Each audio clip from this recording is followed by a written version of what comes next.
Bismillahirrahmanirrahim. Assalamualaikum warahmatullahi wabarakatuh. Alhamdulillahirabbil alamin wassalatu wassalamu ala sayyidil mursalin sayyidina wa habibina wa qaidina wa maulana Muhammad wa ala alihi wa ashabihi ajmain.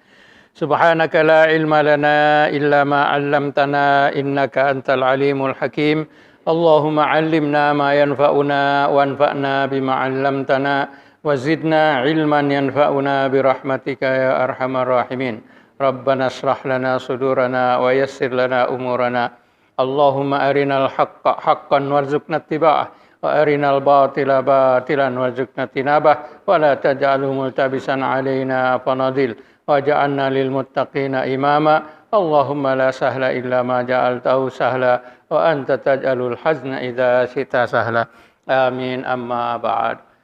قال الله سبحانه وتعالى في القرآن العظيم أعوذ بالله من الشيطان الرجيم بسم الله الرحمن الرحيم والوزن يومئذ الحق فمن ثقلت موازينه فأولئك هم المفلحون ومن خفت موازينه فأولئك الذين خسروا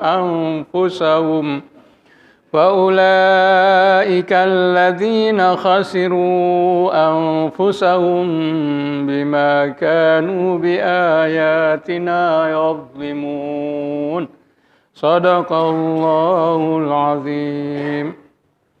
Alhamdulillah, kita mengucapkan tahmid sebagai tanda kesyukuran kita kepada Allah Subhanahu wa taala karena dengan perkenannya juga kita boleh berjumpa kembali di tempat yang mulia ini pada waktu yang penuh rahmat, yang penuh berkat. Mudah-mudahan dengan niat kita yang ikhlas dan amal ibadah kita walaupun sedikit tapi berterusan akan menjadi sebab untuk kita mendapatkan keridhaan Allah Subhanahu wa taala, mendapatkan rahmat dan berkatnya di dunia dan di akhirat kelak, sehingga kita boleh juga berjumpa dengan Nabi kita Muhammad sallallahu alaihi wasallam, para nabi, para rasul, para sahabat dan juga orang-orang soleh insyaallah. Malam hari ini kita membaca 2 ayat daripada surah Al-A'raf. Tadi Tuhan Pangeran Imam membaca 2 ayat tersebut di dalam sembahyang maghribnya. Kalau kita lihat pada zaman Rasulullah sallallahu alaihi wasallam, sebagaimana diriwayatkan oleh Aisyah bahwa Nabi Muhammad SAW pada satu hari sembahyang maghrib membaca surah Al-A'raf ini semuanya dari awal sampai akhir dalam 2 rakaat. Jadi dibaca dibagi 2. Kalau kita lihat berapa lama itu, akhirnya sampai Isya. Oke, kalau kita melihat. Tetapi kan bacaan Rasulullah kan tartil. Dia bacanya senang, tartil. Diriwayatkan oleh Aisyah, Rasulullah membaca surah ini, surah Al-A'raf, ya, dalam sembahyang maghrib dari awal sampai akhir. Bagaimana kita ketahui bahwa surah Al-A'raf ini adalah surah Makkiyah yang diturunkan di Mekah, kecuali 8 ayat daripadanya ya diturunkan di Madinah karena memang bersesuaian dengan keadaan di Madinah. Ada 8 ayat daripada surah Al-A'raf ini yang diturunkan di Madinah. Tetapi secara keseluruhannya ia diturunkan di Mekah. Dalam surah Al-A'raf ini maka disebutkan, diceritakan tentang siapa yang ada di dalam surga, di tempat yang tertinggi, Al-A'raf tersebut. Tapi untuk kita, kalau kita mau mempelajari sejarah manusia, penciptaan alam dan manusia, dari awal sampai nanti hari kiamat, bacalah surah Al-A'raf. Di dalam surah Al-A'raf di sini ada diceritakan tentang penciptaan manusia sampai nanti hari kiamat.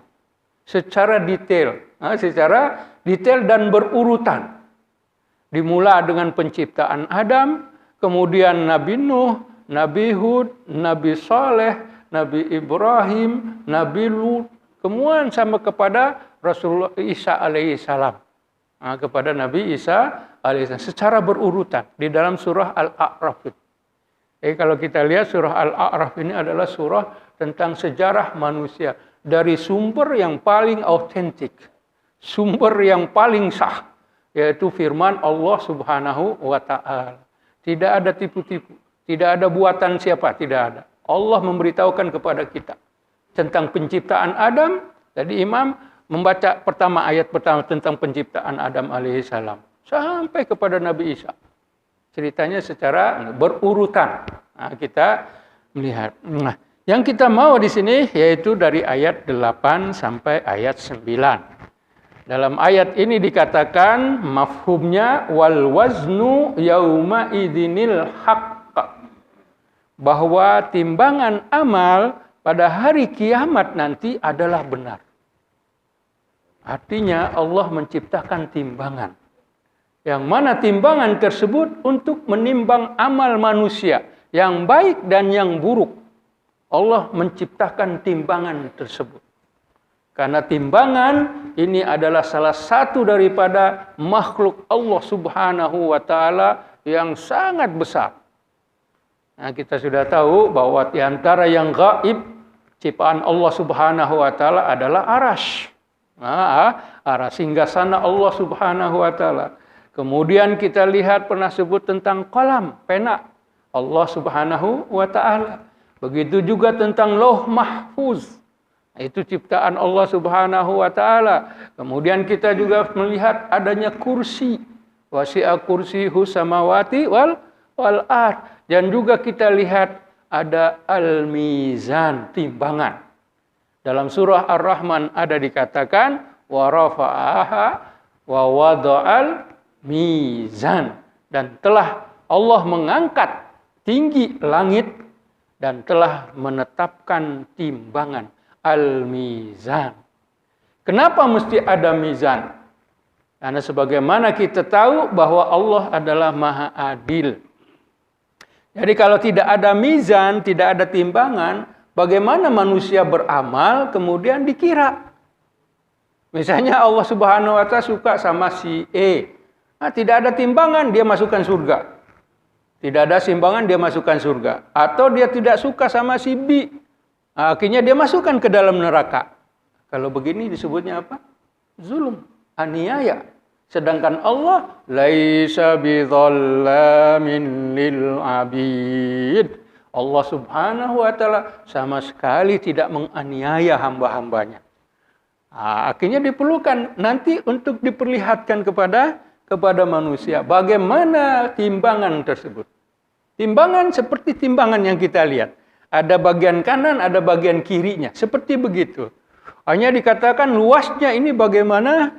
Sebagaimana ada disebutkan dalam sebuah hadis, seandainya nanti hari kiamat Allah Subhanahu wa ta'ala mengira dengan timbangan manusia, kemudian dikeluarkan timbangan tersebut, maka timbangan tersebut lawasaat akan luas tempatnya, akan besar timbangan tersebut seperti besarnya langit dan bumi. Seperti besarnya langit dan bumi, itu semuanya akan berada di hadapan manusia pada hari kiamat. Karena itulah yang diminta atau yang diperintahkan oleh Allah Subhanahu wa ta'ala kepada moyang kita, bapak kita Sayyidina Adam alaihissalam. Daripada hari kiamat di padang mahsyar, Allah Subhanahu wa ta'ala memerintahkan Adam alaihissalam, wahai Adam, kamu pergi tinggal di sebelah kursi Allah Subhanahu wa ta'ala. Kamu perhatikan anak cucumu. Kamu perhatikan anak cucunya. Semuanya akan ditimbang. Supaya engkau mengetahui bahwa Allah Subhanahu wa ta'ala Maha Adil. Nah, jadi dengan melihat timbangan tersebut, kamu tahu Allah Subhanahu wa ta'ala tidak menzalimi sedikit pun daripada anak cucu keturunan kamu. Nah, itulah adanya mizan tadi ya, wa wada'al mizan. Jadi termasuk benda atau makhluk yang diciptakan oleh Allah Subhanahu wa ta'ala secara gaib. Nah, kita lihat, kita pernah dulu menyentuh bahwa makhluk gaib yang pertama sekali diciptakan oleh Allah Subhanahu wa ta'ala adalah al-qalam, pena. Yang mana pena tersebut diperintahkan oleh Allah untuk menulis. Uktub, tulislah wahai pena. Pena menjawab, wahai Tuhan, apa yang aku harus tulis? Akhirnya Allah Subhanahu wa ta'ala memberitahukan maqadiru, semua kadar, semua apa-apa yang akan berlaku pada makhluk sesudah itu diciptakannya, dibuatnya kalam tersebut, ditulis. oleh Allah Subhanahu wa taala dengan kolam atau pena tersebut. Nah, di tulisan tersebut salah satu ada di dalamnya adalah al-mizan, yaitu timbangan. Baik, dalam ayat ini dikatakan bahwa timbangan adalah hak pada hari itu, yaitu hari kiamat, di mana dengan timbangan tersebut faman saqulat mawazinu faulaika humul muflihun. Maka sesiapa yang berat timbangannya, berat di sini timbangan berat apa? Amal baik, amal kebajikan, mawazinuhu faula, maka mereka adalah orang-orang yang berjaya. Maksudnya mereka akan dimasukkan ke dalam surga. Sebaliknya, waman khaffat mawazinuhu, dan sesiapa yang ringan, khaffat mawazinu, timbangannya. Timbangan di sini khaffat rendah atau ringan tentang apa? Kebajikan, perbuatan kebajikan. Rendah atau ringan, dia punya timbangannya. Maka mereka ini adalah orang-orang yang merugikan diri mereka sendiri. Khasiru anfusahum. Khasiru, merugikan diri mereka sendiri karena apa? Karena mereka telah menganiaya, tidak menerima ajaran Allah Subhanahu wa taala. Bima kanu bi ayatina yazlimun. Dengan apa yang telah mereka lakukan, dengan tanda-tanda kebesaran Allah, yaitu ajaran Allah Subhanahu wa taala, mereka ini menganiaya diri mereka. Mereka tidak mau menerima ajaran Allah Subhanahu wa taala. Mereka tidak mau menerima para rasul. Mereka tidak mau menerima apa yang dibawa oleh para rasul tersebut. Jadi kita tahu di sini bahwa amal manusia ini akan dikira, akan ditimbang oleh Allah Subhanahu wa taala. Amal yang baik dan amal yang buruk, besar dan kecil, tidak ada kecuali. Tidak ada kecualinya, yaitu sebagaimana dikatakan dalam surah Zalzalah, "Faman ya'mal mithqala dzarratin khairan yarah wa man ya'mal mithqala dzarratin syarran yarah." Siapa yang beramal baik walaupun sebiji sawi, zarrah mungkin dalam istilah zaman dulu sebiji sawi. Kalau zarrah sekarang ini kita diterjemahkannya sebiji atom. Atom yang ada. Waktu zaman dulu mungkin tidak paham itu apa itu atom. Tapi diterjemahkan sekarang, zarrah ini adalah atom. Maka itu terjemahan bahasa Arab yang sekarang zuri atomic. Jadi disebutkan karena atom itu berbagi dua. Ada yang negatif, ada yang positif. Maka diterjemahkan seperti itu. Walaupun sedikit, maka Allah akan menimbangnya. Begitu juga walaupun sedikit yang buruk, yang kecil, Allah akan menimbangnya pada hari kiamat. Untuk apa ditimbang tersebut? Yaitu untuk mengetahui tempat kita di mana. Apakah tempat kita di surga atau tempat kita di neraka. Kita kalau di surga, mudah-mudahan termasuk dalam golongan ini, kita mau tahu tempatnya di mana. Yang paling bawah kah, yang di pertengahan kah, atau yang paling atas. Surga yang di mana? Surga yang sebelah kanan kah, surga yang sebelah kiri kah, surga yang di tengah kah? Itu dengan apa? Dengan amal tadi, mizan. Yaitu timbangan ketika kita ditimbang oleh Allah Subhanahu wa taala amal ibadah kita. Baik, pada suatu hari kita lihat bahwa Rasulullah Shallallahu alaihi wasallam memberitahukan kepada para sahabat berkaitan dengan amal ini. Apapun yang dibuat oleh manusia akan ditimbang oleh Allah Subhanahu wa taala. Apa saja? Apa? Yang baik dan yang buruk. Jadi seorang sahabat datang kepada Rasulullah Shallallahu alaihi wasallam. Wahai Rasulullah, indi mamlukiun. Saya mempunyai hamba sahaya yang banyak. Saya mempunyai pembantu-pembantu hamba yang banyak. Karena zaman dulu memang ada banyak hamba sahaya. Tetapi mereka ini berbohong kepadaku. Mereka khanuni, mengkhianat kepadaku. Mereka juga asauni, derhaka kepadaku. Akhirnya aku melakukan perbuatan yaitu dengan menghukum mereka. Aku hukum mereka, mamlukin, hamba-hamba daripada sahabat ini. Sekarang bagaimana kedudukan aku nanti di akhirat? Ditanya oleh sahabat. Karena dia tahu akan dikira nanti di akhirat. Makanya sekarang ada hamba-hambanya, mereka berkhianat, mereka mendustakannya, berbohong, menipu, dan juga mereka derhaka kepada tuannya tersebut. Tetapi tuannya tersebut menghukum mereka, iqab. Sekarang bagaimana kedudukan saya?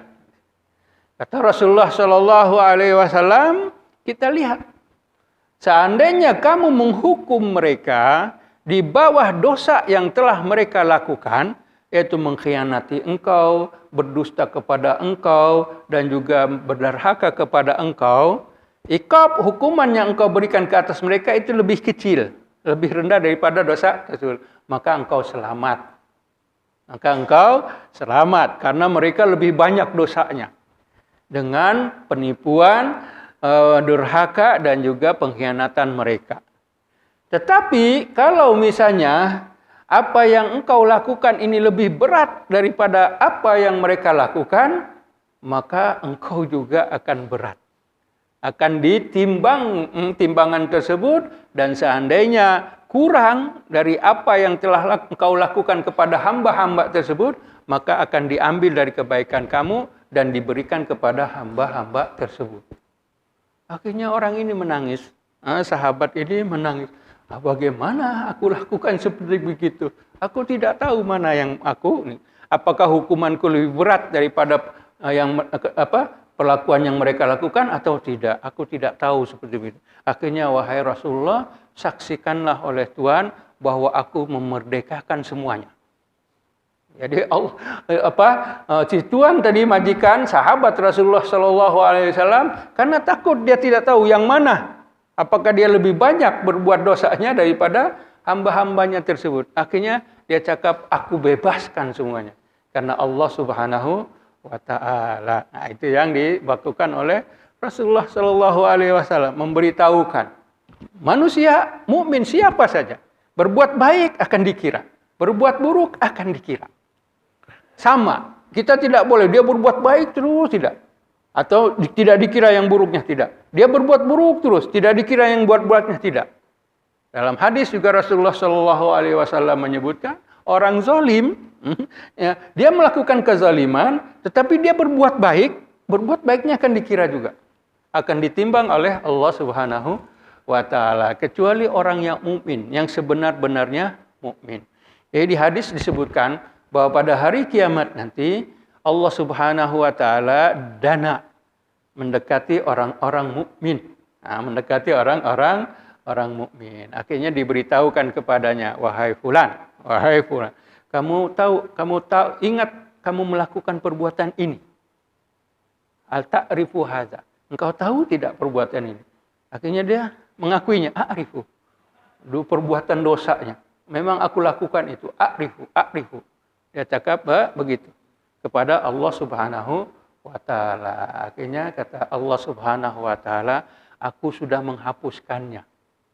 Perbuatan dosa hamba mukmin ini, aku sudah menghapuskannya. Jadi yang ada sekarang untuk kamu adalah kebaikan. Sedangnya adalah kebaikan. Ini untuk mukmin. Allah Subhanahu wa Ta'ala berrahasia, bercakap secara sembunyi-sembunyi dengan orang mukmin tersebut. Akhirnya dimasukkan ke dalam surga. Walaupun dia melakukan perbuatan-perbuatan. Yaitu kita pernah sebutkan tentang perbedaan antara mengampuni dan memaafkan. Antara ghaffar dengan al-afu. Kita sudah bincangkan. Sedangkan orang-orang kafir, orang-orang yang bukan Islam, Allah Subhanahu wa Ta'ala akan menghebahkan ceritanya. Akan diberitakan ke semua manusia ketika itu. Kamu melakukan ini, kamu melakukan ini. Akhirnya semuanya akan melihat apa yang dilakukan oleh Allah Subhanahu wa Ta'ala terhadap orang bukan Islam ini. Wal iyadzubillah. Jadi Allah Subhanahu wa Ta'ala masih melihat bahwa amal ibadah orang mukmin tersebut akan sebagaimana disebutkan dalam hadis seperti sedekah akan dipelihara oleh Allah Subhanahu wa Ta'ala sehingga akan menjadi besar dan akhirnya menjadi pahala yang sangat besar walaupun dia sedikit.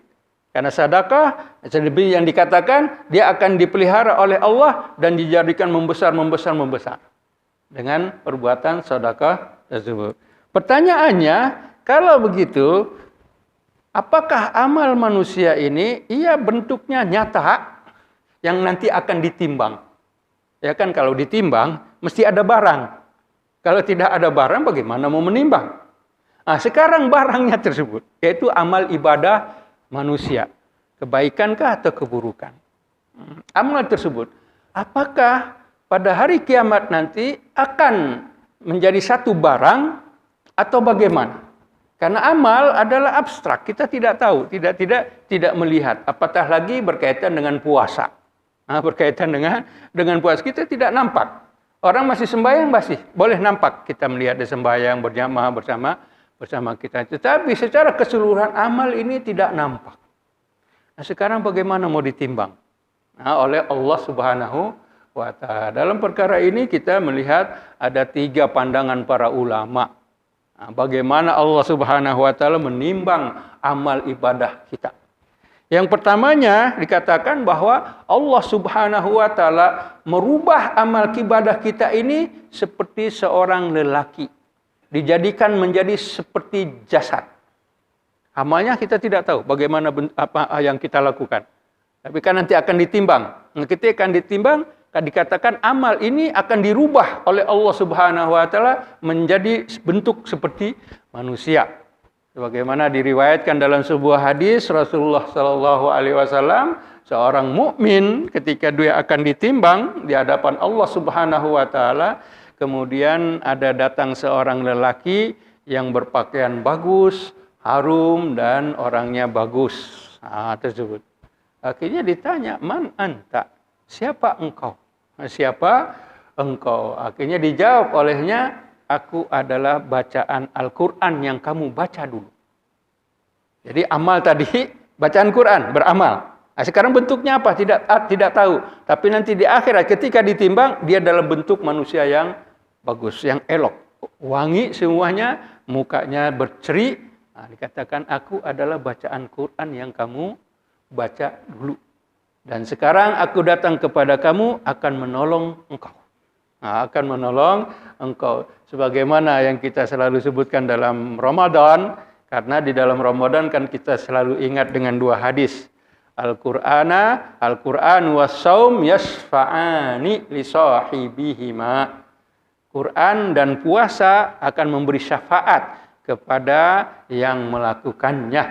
Yang membaca Quran dan yang berpuasa pada hari atau bulan Ramadan. Jadi yasfa'an, dia akan memberi syafaat.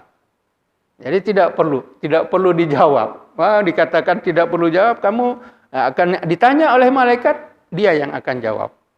Karena apa? Sudah memberikan syafaat kepada orang tersebut. Karena ini juga sebagaimana dikatakan oleh para ulama, para sahabat, dikatakan bahwa ada seseorang yang dia memang suka bacanya adalah baca surah Sajadah.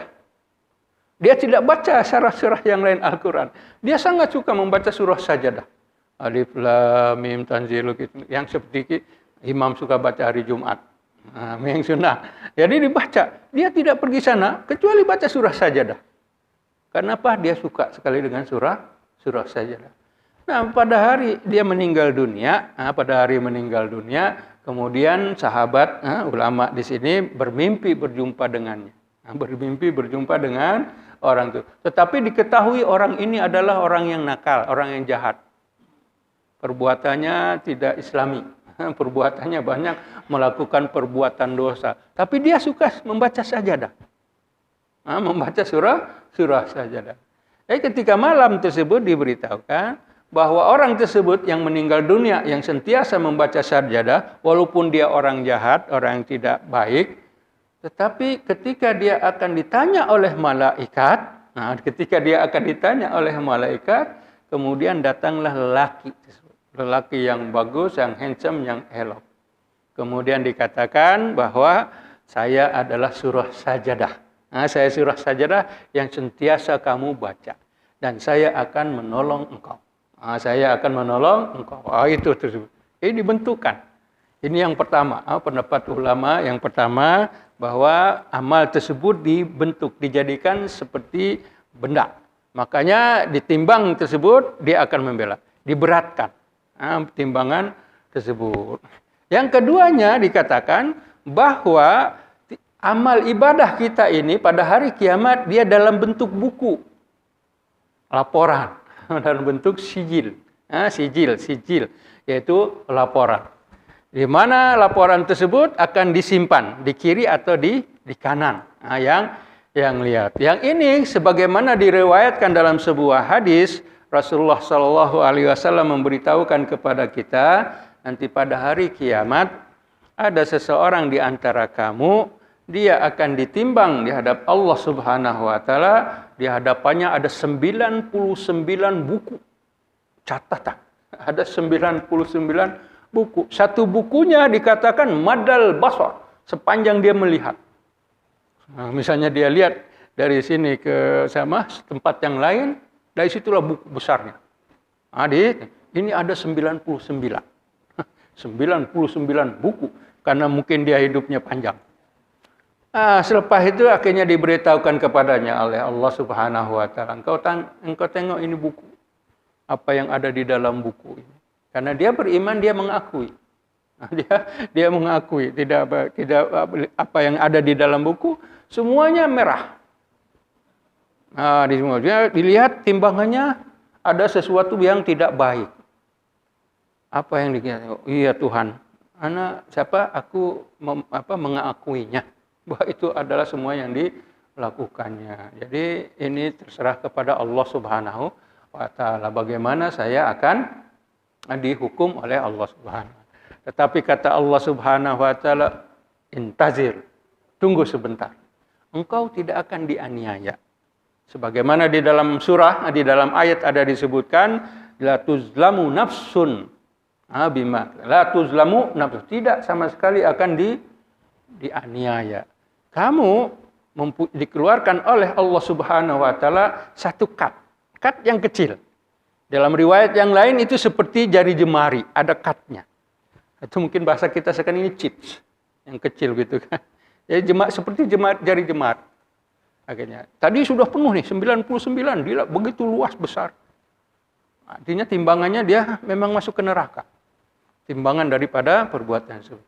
Tetapi tunggu, engkau tidak akan dizalimi, engkau tidak akan dianiaya. Di dalam chips ini yang kita sebut chips sekarang, yaitu dalam hadisnya ia sebutkan sebagai bitokoh, sebagai kat. Dalam kat ini ada di sana tulisan La ilaha illallah. Itu yang kamu sebut. Yang kamu sebut di dunia dengan mengucapkan La ilaha illallah. Dengan ucapan tersebut. Oke, baik. Tengok sekarang. Yang ini sudah penuh. 99 timbangannya akan masuk ke neraka. Akhirnya Allah Subhanahu Wa Taala menimpan timbangan ini.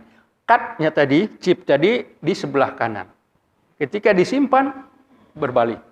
Yang di sini ada di atas, yang ini ada di bawah. Artinya dia apa? Selamat. Dengan apa? Dengan ucapan La ilaha illallah. Maka dari itu Nabi Nuh ketika akan meninggal dunia, dia menasihati anak-anaknya.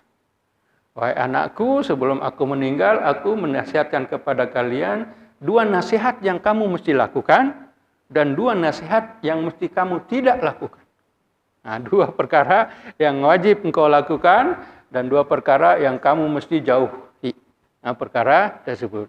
Yang pertama adalah biqauli la ilaha illallah. Ucapkan setiap kali la ilaha illallah. Ucapkan la ilaha illallah. Tidak ada Tuhan selain daripada Allah Subhanahu Wa Taala. Kita juga amalkan itu la ilaha illallah. Karena la ilaha illallah ini kalau kita ucap 100 kali pagi dengan petang misalnya, kalau kita salah satu apa yang kita fadilahnya yaitu pada hari kiamat kita bercahaya itu. Pada hari kiamat kita akan bercahaya dengan mengucapkan la ilaha illallah pagi 100, petang 100. La ilaha illallah, la ilaha illallah 100 kali. Itu yang 100. Belum kalau kita lebih. Pahalanya akan lebih. Jadi akan bercahaya nanti di kiamat, hari kiamat.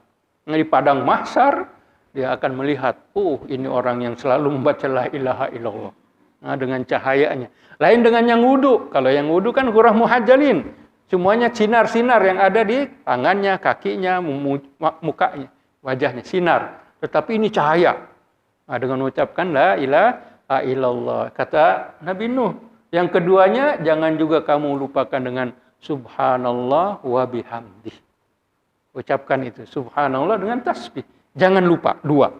Pertama, la ilaha illallah. Keduanya, subhanallah wa bihamdih. Karena sebagaimana disebutkan dalam hadis, kan Rasulullah SAW bersabda, kalimatani khafifatani ala lisan, thaqilatani fil mizan.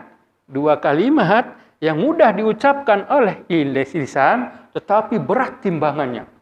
Berat timbangannya. Subhanallah wa bihamdihi, subhanallahil azim. Jadi dua. Baca itu. Itu nasihat Nabi Nuh. Itu nasihat Nabi Nuh kepada anak-anaknya. Yang keduanya kamu jauhi, yaitu jangan kamu syirik. Dikatakan anhakum anisyirki. Jangan kamu mensekutukan Allah Subhanahu wa ta'ala. Dan juga jangan kamu melakukan perbuatan yang yaitu sebagai syirik dengan apa yang dikatakan kibr, sombong. Dan sombong ini adalah perbuatan daripada iblis yang merasa sombong dengan apa yang dia miliki tersebut. Itu nasihat Nabi Nuh kepada anak-anak dan cucu-cucunya. Dua. Makanya adalah ilaha illallah. Jadi tadi dikatakan yang kedua, dia yang ini disebutkan sijilnya tadi dalam sijil, tetapi yang berat sekali dari semuanya adalah la ilaha illallah.